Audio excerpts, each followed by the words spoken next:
those were people that influenced me. Um, as far as doing Afrobeat, I mean, I just this is my second Afrobeat album, or yeah, Afrobeat or international album. The first, Uh-huh. the first. This is my seventh total album, but my second Afrobeat album, and the title is "The Love for Mama Africa." So the first one is called Carnival. So yeah. One second. I want to ask though, how difficult is it in Liberia to be a hip hop artist? Because a lot of people listening are not familiar with the culture. A lot of people don't know what's happening on the other side of the world, right? Because we're in the U.S. right now. Right. But how hard is it being an Afrobeat? I'm sorry, being an African doing hip hop?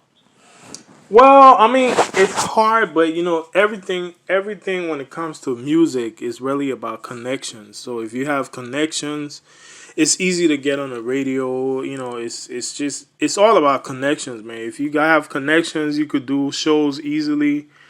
You could do a lot, but if you don't have connections, even if you have money Yeah. and you don't have the connections, sometimes people will take your money. I mean, that's just how it's gonna go. Like they'll eat your money, Yeah. they'll take your money, and you're not gonna get the service that you wanted. So you really have to find the right people to work with and stick with those people, especially if they're doing a good job. All right, since you mentioned finding the right people to work with, who are you working with currently? Who's your management team, marketing, stuff like that? Who are you working with right Um, now? as far as management team, I manage myself. So that as far as that, I'm managing myself. I was actually a manager for several artists and even a group. Because I really took time out to study the music business, the business side of things. I do have Right. a team of guys that I work with who are other artists, but we like if we have to do events, we kind of pull money together and do these events and travel and do what we have to do. And Mm-hmm. then of course I have people I've dealt with when it comes to video directors. So I've done a lot of videos out in Vegas, even not the other song She Ready. I did the video last October. I did another song called Shake That Tune by Three in Mm-hmm. Vegas. So people could go check out my album and see some of those videos out there. But yeah, I self manage, but I have a lot of people I've worked with. I worked with a lot of radio promoters. I gotta give shout out to Stampede. I've been communicating with him at least since 2018. Since 2018, and Oh, that's cool. yeah, he and I we've been communicating, and he helps me promote some other songs too. So yeah, I've been dealing with him for a while. Okay. What's the response been like though to your music? Not just hip hop, but all your music, Afrobeats, all genres that you focus on. What's the response been like at home and even overseas to all the people who've listened to your work? To be honest with you, I've gotten way, way, way more love since I started doing like Afrobeat and international music. I mean, way more love from everywhere. Starting with Liberia, I mean, people really love my stuff. And even Yeah. with submitting music, whenever I'm submitting, because sometimes when you submit music, not every time the people you're submitting to will accept the songs. But since I started doing Afrobeat, I mean, most of the time when I submit songs like the ones I sent you, they always accept those songs. Like, I mean, they put it on Spotify playlists and everything. So the love has been way better, honestly, since I jumped into the whole Afrobeat or international music scene, than when I was doing hip hop, just regular hip hop. All right. All right. So, I mean, we got a feel of how we got a feel of a response towards your music. We got a feel of how you got into music. But let me ask though, this is something I like asking every artist. What's your creative process like? How do you make a beat? How do you make a song? Do you just go into the studio and you vibe a beat and you just record, or do you actually sit down and write? What do you do? What's the process like? That's a really good question because actually a lot of interviewers don't ask me that. But my first album I actually wrote. I took pen and paper and wrote down. But I have my own studio, and then I'm a producer and songwriter. So uh, nowadays I really like from my first album, starting from my second album. I just got in the habit of kind of coming up with a hook first. So I'll just play the beat over and over and come up with a hook concept, and then I'll just kind of freestyle the hook straight from my head to the Yeah. mic, just like that, from my head to the mic. Once I get my hook down, it's really like when you're writing a term paper, is the theme of the paper, right? So once I get that hook where I know is the real subject matter and I'm following that, it's easy for me to just, go ahead and just do the whole stuff, the whole song. But once I don't have the hook, then that's when it's like all over the place. But I never really do a song without the hook first. So that's really my process. I'll get the hook first, and I still don't use pen and paper. I'll just freestyle the hook, and then I'll do maybe 4 bars or 3 bars or even 6 bars sometimes. And I'll just do it until that verse is done, and then do the next one. It's really fun. I have to only maybe 2 or 3 people came in my studio and actually saw how I record. Maybe I do need to kind of get somebody to videotape it because it's kind of interesting. Yeah, plug it. Yeah, Plug it. yeah, it's interesting. It's really Yeah, interesting. you It's should. it's different. Yeah, you know why I like asking this question is because every artist has a different process for how they produce, or how they put together their work for us to consume, right? That's And true. I really appreciate the process of making the product. So Right, I like asking that. So other people who are listening can say, "Oh, this is how this song came into being. He put some thought into it, or he just make it off the flip, or whatever." So I right. really like that. No, it's What it's inspired still you? it's still like writing. Honestly, it's still like writing. Yeah, Like when I used to actually write songs, it's still the same process because I'm not just freestyling the whole thing. I don't do that. I kind of think about a line that and think about the connection of the line because when I write one line, I want it to connect with the next line. I'm not just right. freestyling all the way through because if I do that, it's not gonna be coherent. So I still think about it. Yes. All right, that's cool. So I was ask, I was gonna ask you something weird now. All right, so you ready? Go ahead.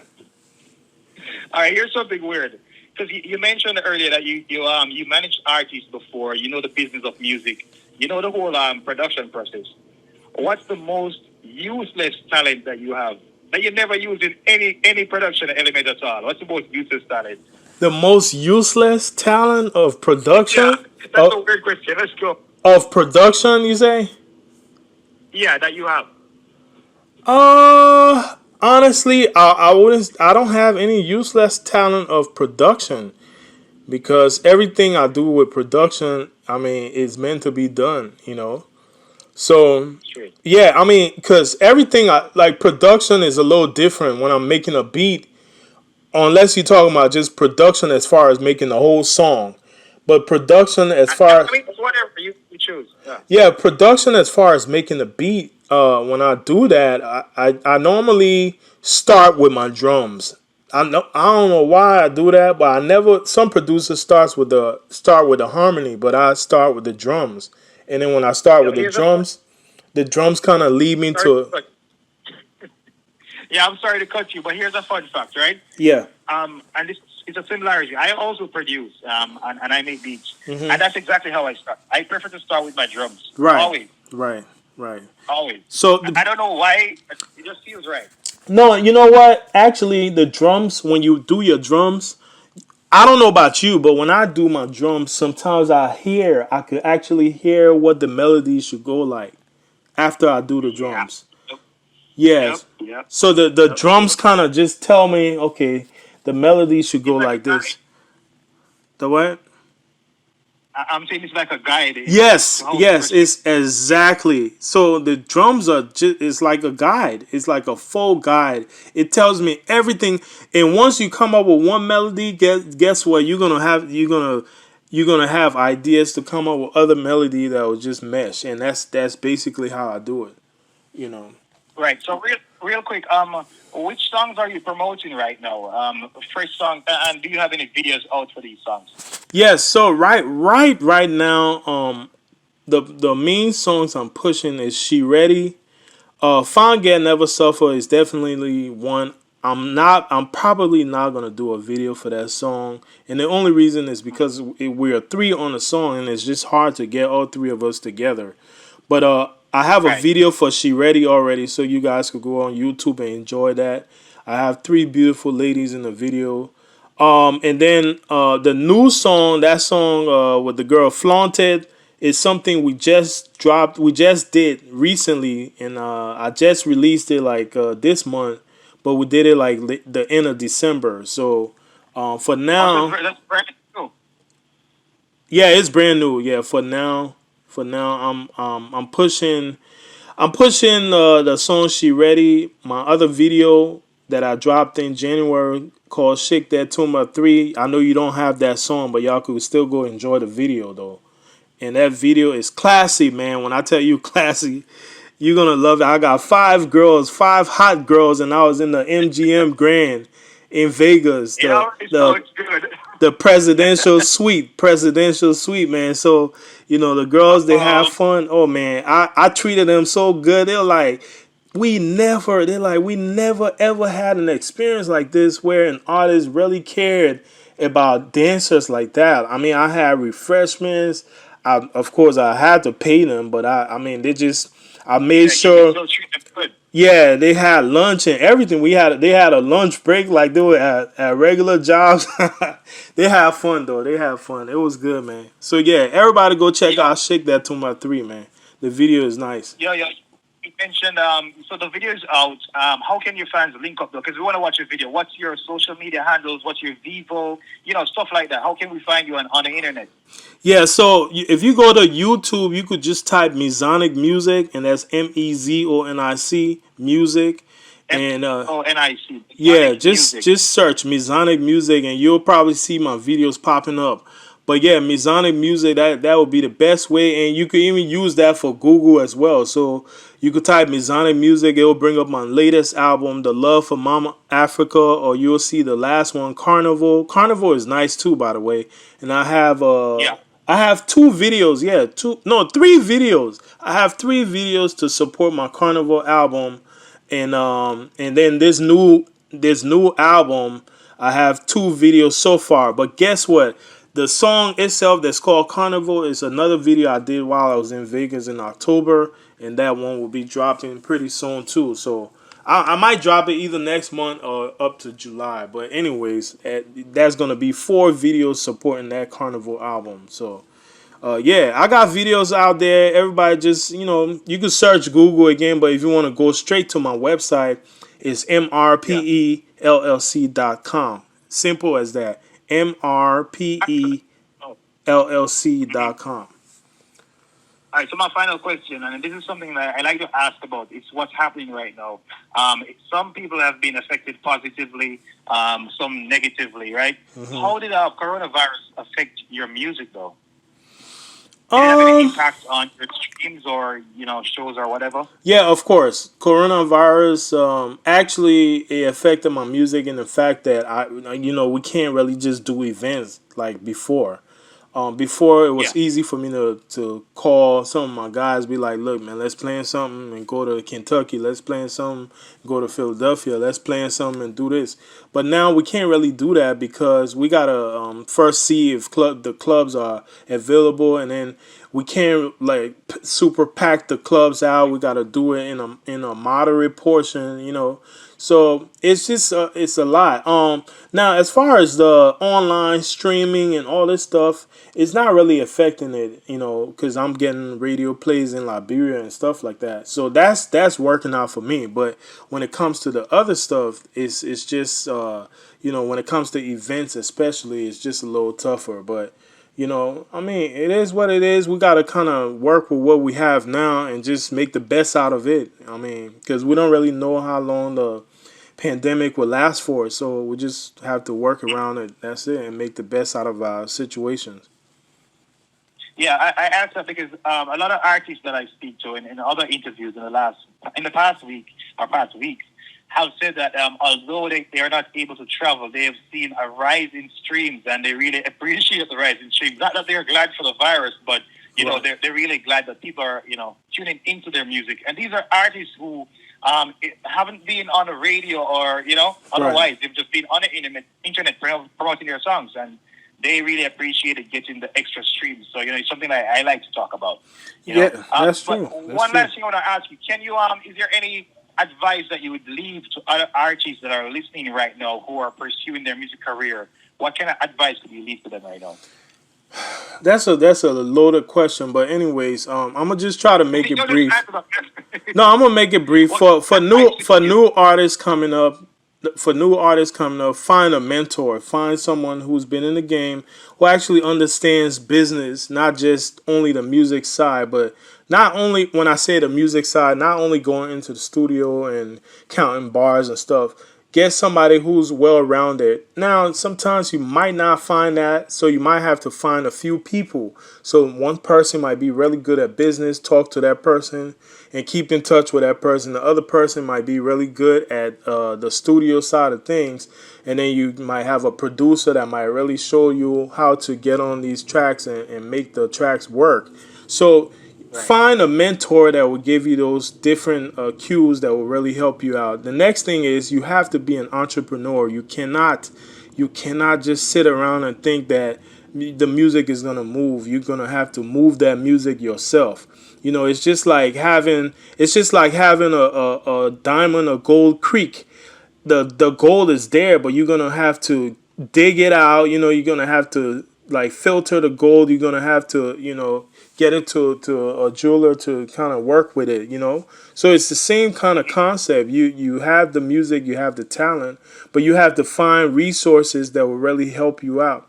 And try not to spend too much money. Also try to be a salesperson. Like find things to sell along with your music. So if you're doing a lot of videos, do DVDs. If you're doing a lot of songs, do T-shirts or sweaters or hats and things like that. So that way you're all. Merch. And then if you're not a good salesperson, you could always you could start with your family members, find the people in your family who sell stuff easily and work with them. Say, look, I'm not a good salesperson, but can you help me at least push these things? I have the product, but I just can't do it. So, but you, as an artist, you always have to be an entrepreneur. You always have to try to learn how to get in front of crowds.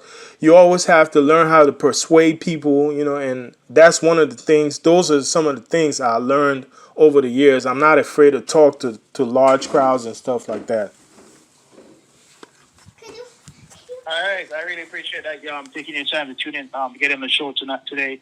If there's any other information you want to add in terms of contact info, could you just add that before we go? So, how can people reach you? Email address or number that you want to put out there?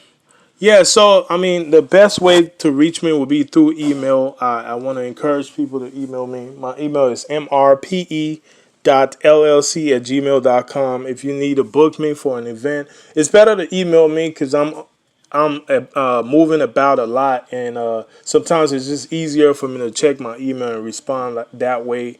But yeah, other than that, if let's say someone in Jamaica, people want to book me to come out there, reach out to Stampede, he could reach out to me or reach out to you guys, and y'all could reach out to me, and we could all make it happen somewhere or the other. And I just encourage people, you hear these songs, they're all on my album. I also have CDs on eBay and everything like that. So once you get on my website, which is MizaniRecords.com or MRPELLC.com, you'll see all the information there that you need to see. And feel free to download the album, share with your friends or whatever it is. And I appreciate all the love I'm receiving so far. So thank you so much. All right, bless up. We're definitely looking forward to your works. We're looking forward to hearing new tracks and the video. Masonic Music right here, Linkage Radio 101.7 FM. Thank you so They're not much. ready for this.